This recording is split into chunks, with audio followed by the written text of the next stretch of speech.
Hei rakkaat kuuntelijat, tänään puhumme aamurutiinistamme suomeksi. Näytämme, miten voit puhua arjen asioista selkeästi ja varmasti.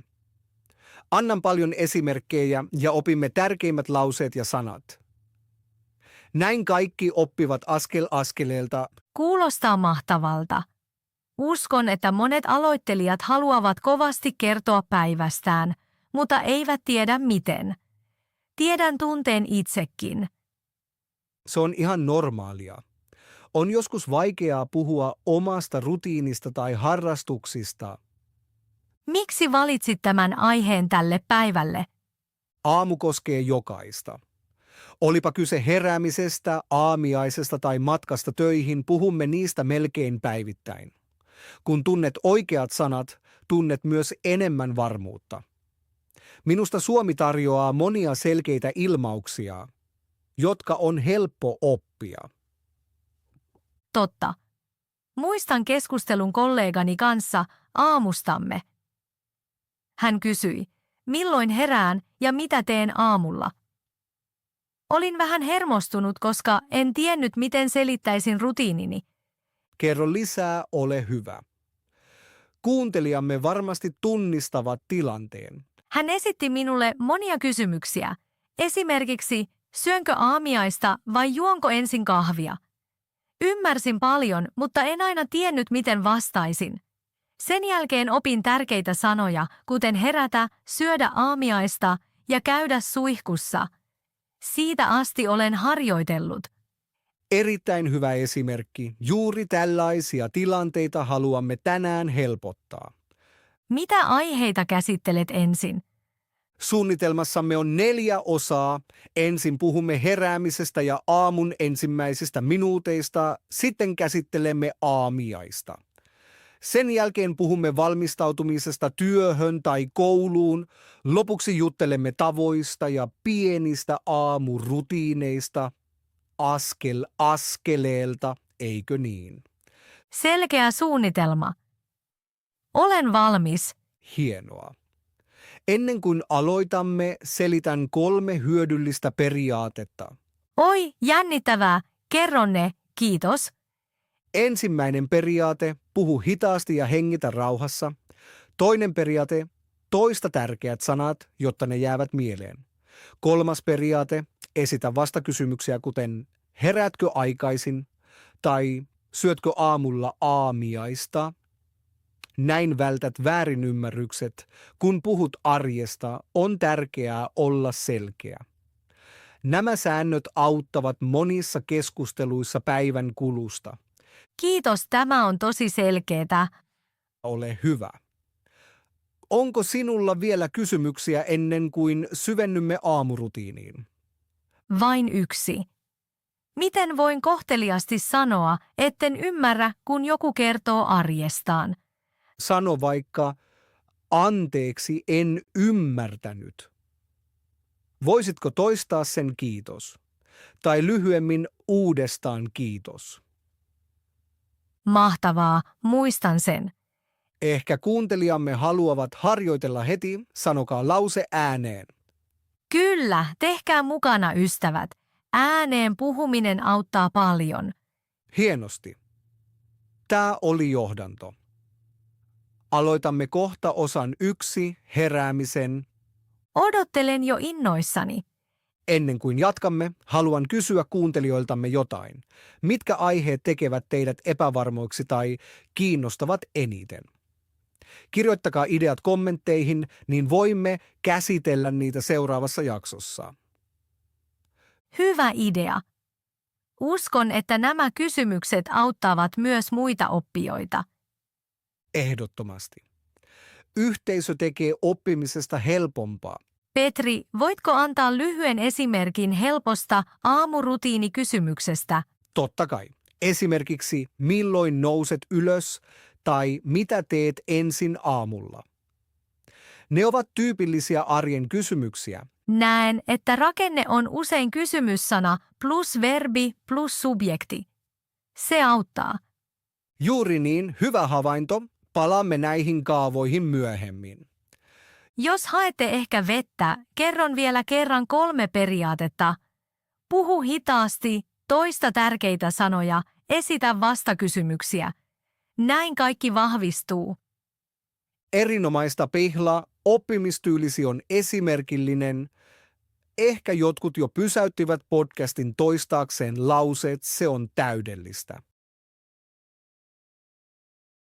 Oletko valmis ensimmäiseen osaan heräämisestä, Pihla? Totta kai, Petri. Uskon, että monet oppijat ovat nyt uteliaita. Hyvä. Kuvittele, että herätyskellosi soi aamulla. Mitä sanot ensin aamustasi? Ehkä sanon, nousen ylös kello 7. Täydellistä, selkeää ja helppoa. Voit myös sanoa, herätyskelloni soi 7. Entä jos olen todella väsynyt? Sitten voit sanoa, olen aamulla tosi väsynyt tai tarvitsen hetken herätäkseni. Monet ihmiset käyttävät aamulla myös puhelimen herätystä. Totta. Joskus painan vielä kerran torkkunappia. Aivan. Silloin mä voit sanoa, painan torkkua vielä kerran. Teen niin joskus 2 tai 3 kertaa. Sen tuntevat monet. Heräämisen jälkeen jään joskus hetkeksi sänkyyn. Silloin voit sanoa, jään vielä muutamaksi minuutiksi sänkyyn. Ja sen jälkeen nousen hitaasti ylös. Hienoa. Tärkein verbi tässä on nousta ylös. Se on 2 sanan verbi. Tarkoittaako se, että sanat voivat olla erillään lauseessa? Kyllä. Esimerkiksi nousen ylös kello 7. Entä jos nousen aiemmin? Silloin voit sanoa, nousen ylös 6 tai nousen hyvin aikaisin. Ja jos joku nukkuu pitkään? Silloin sanotaan, nukun mielelläni pitkään tai viikonloppuna nousen myöhemmin. Teen niin minäkin viikonloppuisin. Monilla on arkipäivisin tarkka heräämisaika. Esimerkiksi työn tai koulun takia. Silloin voi sanoa, minun täytyy nousta 7, koska menen töihin. Se on hyvin tyypillinen lause. Toinen lause on herään 6:30. Mikä ero on herätä ja nousta ylös? Hyvä kysymys. Herätä tarkoittaa, että et enää nuku. Nousta ylös tarkoittaa, että lähdet sängystä. Siis ensin herään ja sitten nousen ylös. Juuri niin. Se käy järkeen. Jotkut aloittavat aamunsa hyvin rauhallisesti. Miten niin? He avaavat ensin ikkunan, venyttelevät tai juovat lasin vettä. Silloin voisin sanoa, avaan aamulla ensin ikkunan. Juuri niin, tai juon ensin lasin vettä. Kuulostaa hyvin luontevalta.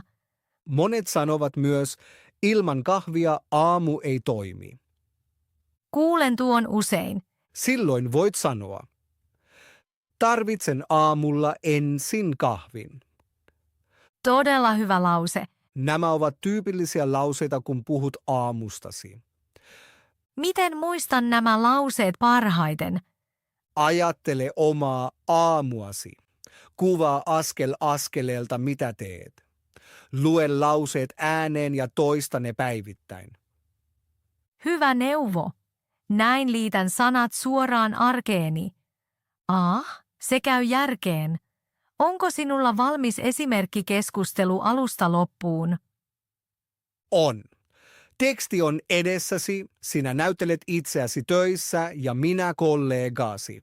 Aloitetaan. Hyvää huomenta. Hyvää huomenta, Pihla. Oletpa tänään aikaisin täällä. Kyllä, nousen yleensä ylös kello 7. Ihanko totta? Minä nousen vasta 7:30. Oi, silloin sinulla ei ole paljon aikaa aamulla. Se pitää paikkansa.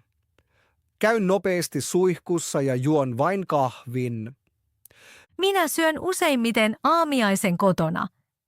Sen jälkeen valmistaudun töihin. Mitä syöt tavallisesti aamiaiseksi?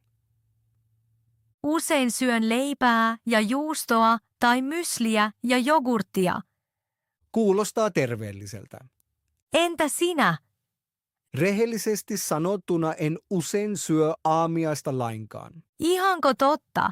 Sittenhän tulet varmaan nopeasti nälkäiseksi. Kyllä, 10 aikaan minulla on yleensä kova nälkä. Juotko aamulla kahvia?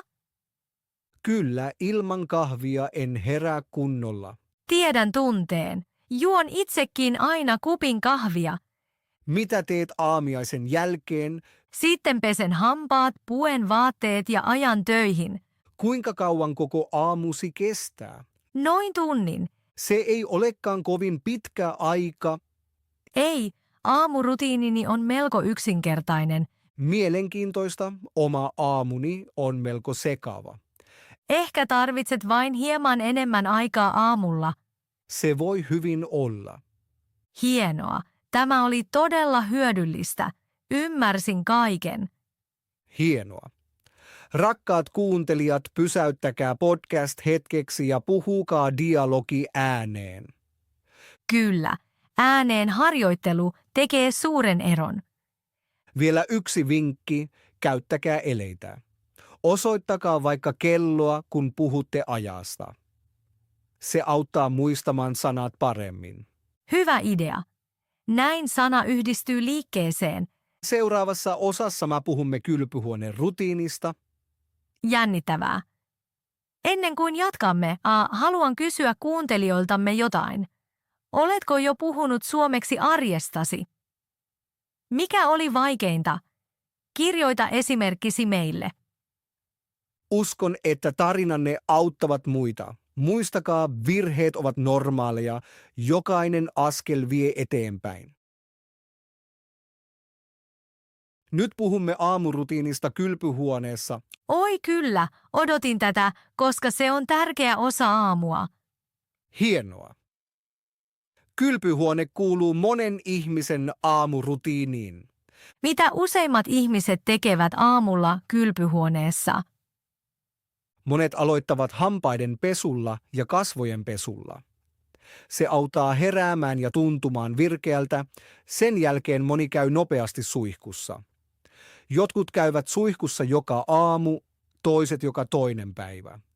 Monet myös harjaavat tai kampaa hiukset, myös deodorantti, kosteusvoide ja parranajo kuuluvat monen kylpyhuoneen rutiiniin. Kuulostaa tutulta. Teen näitä asioita usein aamulla. Mitkä sanat pitäisi oppia ensin? Tässä on 5 tärkeää sanaa kylpyhuoneeseen: hammasharja, hammastahna, suihku, peili ja pyyhe.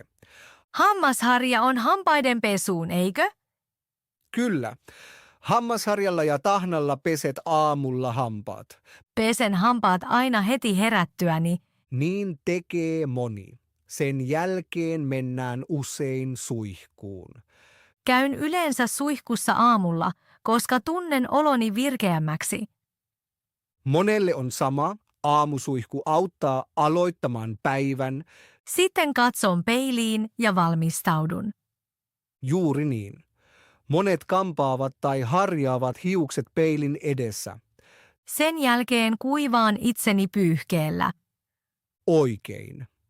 Pyyhe kuuluu tietysti aamurutiiniin. Huomaan, että näitä sanoja käytetään joka päivä. Siksi ne ovat tärkeitä.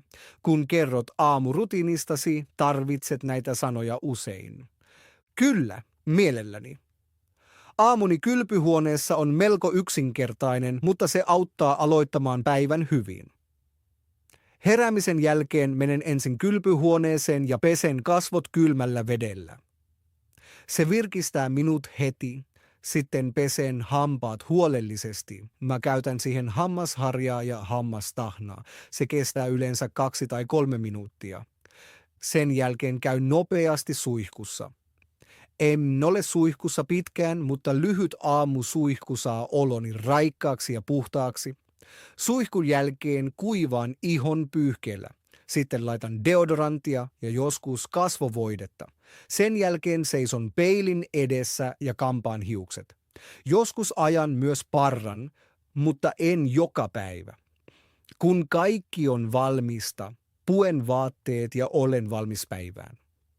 Koko rutiini kestää noin 15 minuuttia. Sen jälkeen tunnen oloni hereäksi, puhtaaksi ja valmiiksi.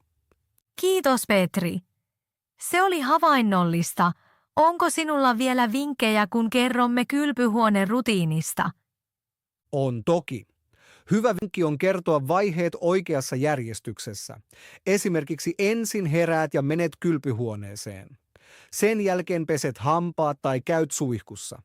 Kun kuvaat järjestyksen selvästi, muut ymmärtävät rutiinisi paremmin. Kuulostaa loogiselta. Siis kertoa askel askeleelta. Juuri niin. Toinen vinkki on käyttää yksinkertaisia verbejä.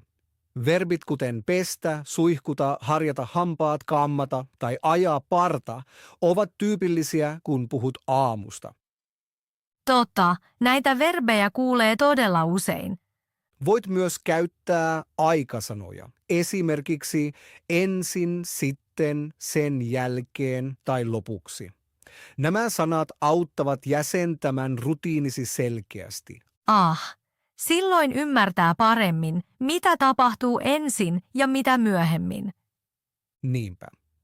Voisit sanoa ensin pesen hampaat, sen jälkeen käyn suihkussa ja lopuksi kamppaan hiukset.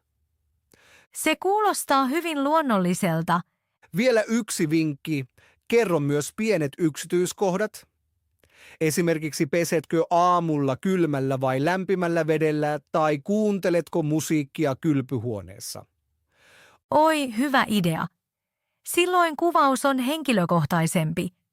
Aivan. Se tekee keskusteluista mielenkiintoisempia.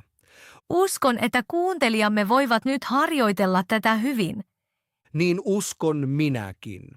Rakkaat kuuntelijat, yrittäkää kuvailla oma kylpyhuoneen rutiininne suomeksi.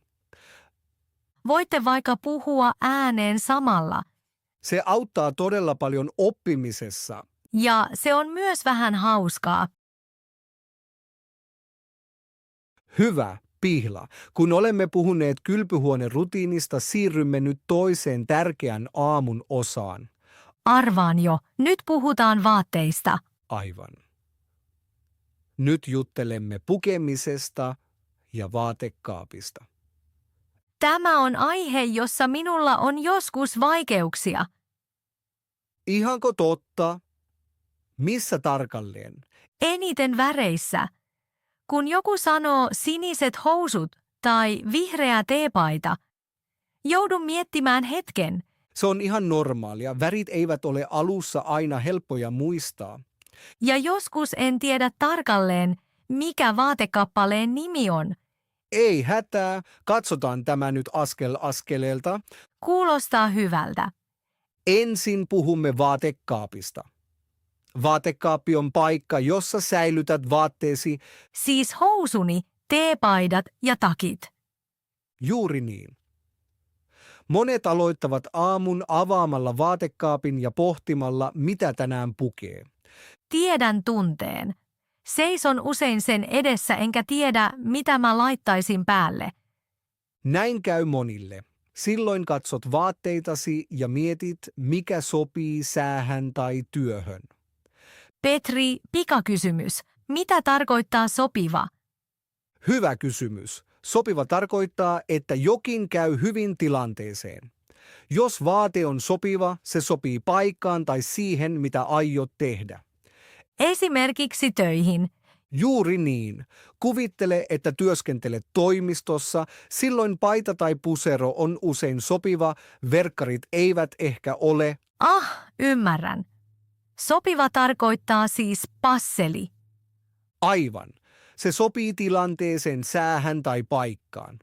Voit sanoa, nämä vaatteet ovat sopivat työhön tai nämä kengät sopivat hyvin kävelylenkille. Se auttaa paljon. Olen kuullut sanan usein, mutta en koskaan tajunnut tarkasti. Tätä tapahtuu usein kielen opiskelussa. Sana kuuluu usein, mutta tarkka merkitys selviää vasta myöhemmin. Miten sanon, että jokin ei ole sopiva? Voit sanoa vain, se ei ole sopiva. Esimerkiksi, nämä vaatteet eivät ole sopivat kokoukseen. Se on itse asiassa hyvin loogista.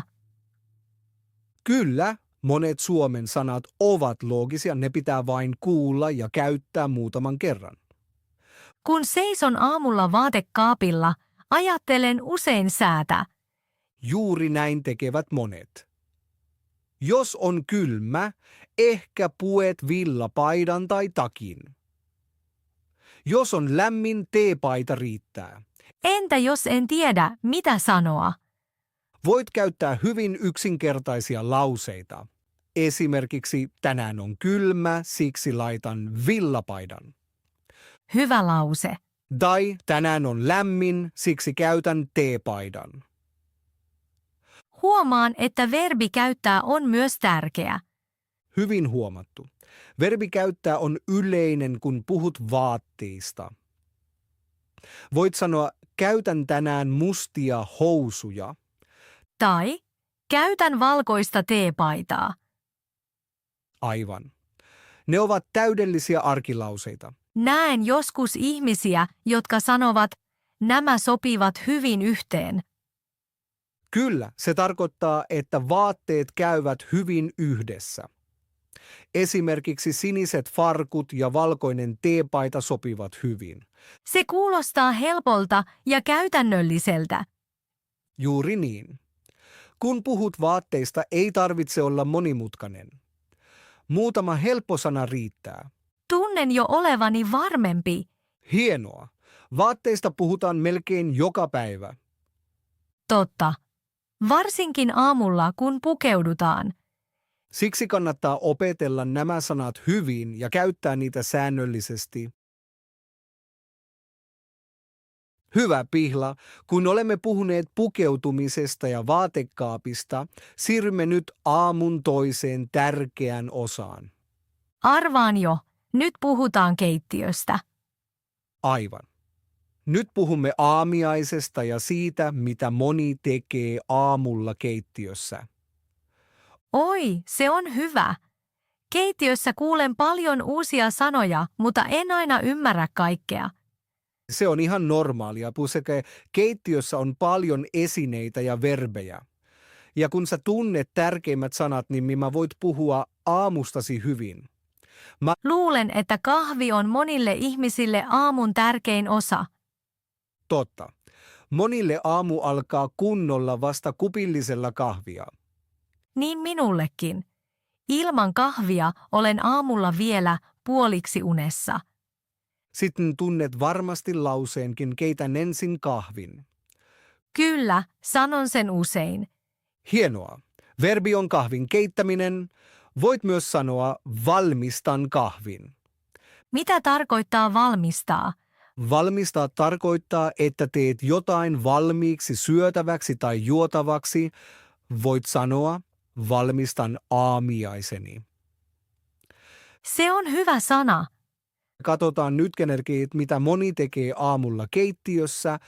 Ensin he menevät keittiöön, sitten he keittävät ehkä kahvia tai teetä. Minä keitän yleensä kahvia. Sitten otat ehkä kupin kaapista. Kyllä, kupin kahville. Aivan. Kuppi on astia, josta juodaan kahvia tai teetä. Entä mikä on kannu? Kannu on isompi astia. Siinä voi tehdä useita kupillisia kahvia tai teetä. Ymmärrän. Sen jälkeen monet ottavat jotain syötävää. Esimerkiksi leipää. Syön aamuisin usein leipää ja juustoa. Se on hyvin tyypillinen aamiainen Suomessa. Leipää, juustoa ja joskus myös hilloa tai hunajaa. Kuulen myös usein sanan sämpylä. Aivan. Sämpylä on pieni leipä. Monet ostavat aamulla tuoreita sämpylöitä leipomosta. Se kuulostaa herkulliselta. Puhutaan nyt muutamista tärkeistä keittiöesineistä. Esimerkiksi lusikka, haarukka ja veitsi. Tiedän nämä sanat, mutta sekoitan ne joskus. Selitetään ne yksinkertaisesti. Lusikka on väline, jolla syödään vaikka keittoa tai jogurttia. Eli lusikka mysliä tai jogurttia varten. Juuri niin. Jos syöt aamulla mysliä, tarvitset lusikan. Entä haarukka? Haarukassa on useita pieniä piikkejä edessä. Haarukalla syödään esimerkiksi pastaa, salaattia tai paloja ruuasta. Ja veitseä käytetään leikkaamiseen. Aivan. Veitsellä voit leikata leipää tai jakaa jotain lautasella. Minusta näiden sanojen muistaminen on joskus vaikeeta. Siihen on hyvä niksi. Oi, rakastan oppivinkkejä. Kuvittele tilanne. Istut pöydässä ja syöt aamiaista. Edessäsi on lautanen. Oikealla on veitsi, vasemmalla haarukka ja ylhäällä tai vieressä lusikka. Eli kuvittelen vain pöydän. Aivan. Kun kuvittelet tämän mielessäsi, muistat sanat paljon helpommin. Se on hyvä vinkki. Monet oppivat sanastoa paremmin, kun he yhdistävät sanat kuviin tai tilanteisiin. Se on totta. Kun kuvittelen syöväni mysliä, ajattelen automaattisesti lusikkaa. Juuri näin se toimii. Mitä muuta ihmiset tekevät keittiössä aamulla? Monet valmistelevat aamiaisensa. Jotkut tekevät leivän juustolla tai hillolla, toiset syövät mysliä maidolla tai jogurtilla. Syön joskus myös hedelmää. Se on myös hyvin tyypillistä. Monet leikkaavat aamulla omenan tai banaanin. Silloin tarvitaan veitsi. Aivan. Voit silloin sanoa, leikkaan omenan. Se on hyvä lause. Toinen tyypillinen lause on kaadan itselleni kahvia. Mitä tarkoittaa kaataa? Kaataa tarkoittaa, että laitat nestettä kannusta tai pullosta kuppiin tai lasiin. Eli kaadan kahvin kuppiini. Juuri niin. Luulen, että nämä verbit ovat erittäin tärkeitä. Ehdottomasti. Verbit kuten leikata, syödä, juoda, keittää tai kaataa ovat tyypillisiä keittiöverbejä. Huomaan, että voin käyttää näitä sanoja joka päivä. Siksi ne ovat niin tärkeitä arkipuheessa. Petri, olemme nyt puhuneet monista sanoista. Kahvista, aamiaisesta, lusikasta, haarukasta ja veitsestä. Voisitko kertoa oman aamusi keittiössä? Joo, mielelläni. Aamurutiinini keittiössä on aika rauhallinen ja helppo. Kun olen pukeutunut, menen ensin keittiöön. Ensimmäinen asia on kahvi. Ilman kahvia päivä ei ala kunnolla. Otan kahvinkeittimen, lisään vettä ja teen ison kupin kahvia. Kahvin valmistuessa avaan jo jääkaapin ja mietin, mitä söisin aamiaiseksi. Se kuulostaa hyvin järjestetyltä. Useimmiten pidän aamiaisen yksinkertaisena. Otan usein 2 viipaletta ruisleipää leipälaatikosta ja sitten haen voita ja juustoa jääkaapista. Otan veitsen ja levitän ensin hieman voita leivälle. Sitten laitan juustoviipaleen päälle, joskus otan hilloa juuston sijaan, kun haluan jotain makeaa. Eli sinulla on joskus makea ja joskus suolainen aamiainen. Juuri niin. Se vaihtelee hieman. Kun valmistan leipää, kahvi on yleensä jo valmis. Sitten otan kuppini, kaadan kahvin ja istun pöytään. Juotko kahvin mustana vai maidolla? Useimmiten hieman maidon kanssa. Otan siis maidon jääkaapista ja kaadan pienen tilkan kuppiin, sitten sekoitan kahvin lusikalla. Se kuulostaa hyvin tyypilliseltä aamulta. Kyllä, luulen niin. Aamiaisen aikana syön leipäni ja juon kahvini. Joskus mä syön myös jogurtin tai hedelmän, esimerkiksi omenan tai banaanin. Käytätkö siihen myös veistä? Jos syön omenan, leikkaan sen joskus veitsellä pieniksi paloiksi. Sitten syön palat haarukalla tai ihan kädellä. Se kuulostaa todella rennolta. Hyvä Pihla, kun olemme puhuneet kylpyhuoneesta, pukeutumisesta ja aamiaisesta, tulemme nyt aamun viimeiseen osaan. Arvaan. Nyt puhumme kodista lähtemisestä. Aivan. Puhumme nyt viimeisistä valmisteluista ja siitä, että miten aamulla lähdetään asunnosta. Se on myös tärkeä hetki. Pelkään joskus, että unohdan jotain.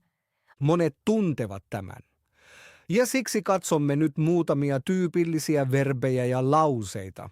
Kuulostaa hyvältä. Mitkä verbit ovat tärkeitä? Erittäin tärkeä verbi on laittautua valmiiksi, voit sanoa minä valmistaudun. Mitä se tarkalleen tarkoittaa? Valmistautua tarkoittaa, että teet kaiken valmiiksi ennen kuin lähdet kotoa. Laitat jalkaasi kengät, otat tavarasi ja valmistaudut päivään. Ahaa, siis kaikki mitä tapahtuu juuri ennen lähtöä. Aivan. Tyypillinen lause on esimerkiksi valmistaudun ja lähden töihin. Se on hyvä arkilause. Toinen tärkeä verbi on laittaa kengät jalkaan. Totta. Ennen kuin lähden kotoa, laitan aina kengät jalkaan. Aivan. Voit sanoa laitan kengät jalkaan. Tämäkin verbi on 2 sanasta, eikö? Juuri niin. Verbi on laittaa jalkaan ja lauseessa jalkaan on lopussa. Eli laitan takin päälle tai laitan kengät jalkaan. Aivan. Entä mitä ihmiset tekevät sen jälkeen? Sen jälkeen he ottavat tärkeimmät tavaransa mukaan, esimerkiksi avaimen, puhelimen tai laukun. Avain on todella tärkeä. Ehdottomasti. Monet kysyvät aamulla, onko avain mukana? Mietin sitä itsekin usein. Tyypillinen lause on otan avaimen mukaan. Entä jos sen unohtaa? Silloin tulee ongelma. Silloin seisot oven edessä etkä pääse asuntoon. Minulle kävi niin kerran. Näin käy monille. Siksi moni tarkistaa vielä kerran ennen lähtöä. Eli ikään kuin pieni tarkistus. Aivan. Jotkut sanovat ääneen puhelin, avain, lompakko. Se on hyvä tapa. Kyllä, niin muistaa paremmin. Petri, minulla oli todella pitkään vaikeuksia erottaa asunto ja talo. Kyllä, monelle oppijalle käy näin. Se on ihan normaalia. Minulle kävi niin kerran keskustelussa. Halusin kertoa, että lähden aamulla asunnostani ja menen sitten töihin, mutta sanoin koko ajan talo. Sanoin siis, lähden talostani, vaikka asun suuressa rakennuksessa monien muiden kanssa. Ihmiset katsoivat minua silloin vähän oudosti. Yksi kysyi jopa, ai, asutko omakotitalossa? Olin hetken hämilläni, koska en ymmärtänyt, miksi hän kysyi. Kyllä, se on tosi hyvä esimerkki. Vasta myöhemmin tajusin, että minun piti sanoa asunto. Tarkoitin omaa asuntoani, en koko rakennusta. Silloin ero ei ollut minulle selvä, joten ihmiset eivät ymmärtäneet heti. Juuri näin arjessa syntyy pieniä väärinymmärryksiä. Erityisesti tällaisissa sanoissa on tärkeää tuntea merkitys tarkasti. Selitän sinulle eron nyt rauhassa. Kyllä, kiitos. Se olisi todella hyödyllistä. Talo on yleensä koko rakennus. Jos näet erillisen rakennuksen, jossa asuu perhe, se on talo. Talossa voi olla myös monta kerrosta. Tärkeää on, että talo tarkoittaa koko rakennusta ulkoa ja kokonaisuutena. Eli todella koko rakennus. Aivan. Asunto on vain osa taloa tai isompaa rakennusta. Jos asut kerrostalossa, monia perheitä asuu samassa talossa, mutta jokaisella on oma asunto. Nyt se on paljon selkeämpää. Hyvä. Ajattelen niin, talo on iso kokonaisuus ja asunto on yksi osa sitä. Talossa on ehkä ulkoovi, rappukäytävä ja useita asuntoja. Asunnossasi on taas esimerkiksi asunnon ovi, olohuone, keittiö ja makuuhuone. Ulko-oven ja asunnon oven ero auttaa minua paljon. Aivan. Se on hyvä muistisääntö. Ulkoovi kuuluu koko talolle. Asunnon ovi kuuluu vain sinun asunnollesi. Kun lähdet aamulla ensin asunnosta, kuljet asunnon ovesta. Sen jälkeen olet vielä rapussa. Vasta kun menet ulko-ovesta, lähdet talosta. Tuo ero on tosi hyvä ymmärtää.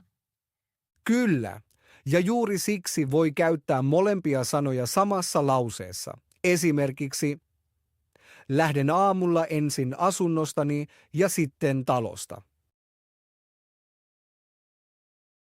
Hyvä Pihla. Nyt kun olemme puhuneet talosta lähtemisestä, siirrymme aamun seuraavaan vaiheeseen. Sitten varmaan puhumme työmatkasta, vai? Juuri niin. Nyt puhumme siitä, miten ihmiset menevät aamulla töihin tai kouluun. Se on myös aihe, josta puhutaan usein arjessa. Totta. Monet keskustelut alkavat kysymyksillä kuten miten menet töihin tai kuinka kauan työmatkasi kestää. Olen kuullut nämä kysymykset usein. Työmatkan voi tehdä monella tavalla. Jotkut ajavat autolla, toiset menevät bussilla tai junalla, jotkut pyöräilevät tai kävelevät. Kuulen myös usein sanan liikenne. Mitä se tarkalleen tarkoittaa? Liikenne tarkoittaa kaikkia ajoneuvoja ja ihmisiä, jotka liikkuvat teillä ja kaduilla. Siis autoja, busseja, polkupyöriä, raitiovaunuja ja jalankulkijoita. Siis kaikkea, mikä liikkuu tiellä.